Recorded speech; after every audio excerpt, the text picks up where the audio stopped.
শুনেছি ভালোবাসার জন্য নাকি 7 সমুদ্র 13 নদী পাড়ি দেওয়া যায়, আর সেখানে চন্দননগর তো ঘরের কাছে।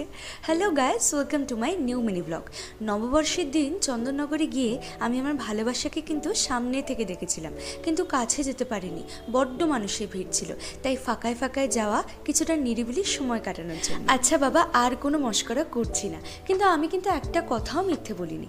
আমি জীবনে যে কটা জিনিস ভালোবাসি না, তার মধ্যে কিন্তু এই ওয়াফেলও পড়ে।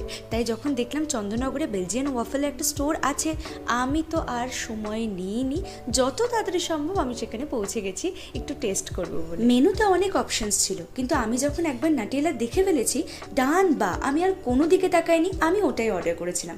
প্রাইসটা একটু বেশি ঠেকলেও টেস্ট ছিল মারাত্মক, মানে আমার এই যে এত দূর যাওয়া সার্থক হয়েছিল। এখনও যারা ওয়াফেল ট্রাই করেনি, একটা গরম ওয়াফেল কিন্তু খেয়ে দেখতেই পারো, দারুণ লাগে। আর আজকে ভিডিও ভালো লাগলে সাবস্ক্রাইব করে পাশে থেকো। টাটা।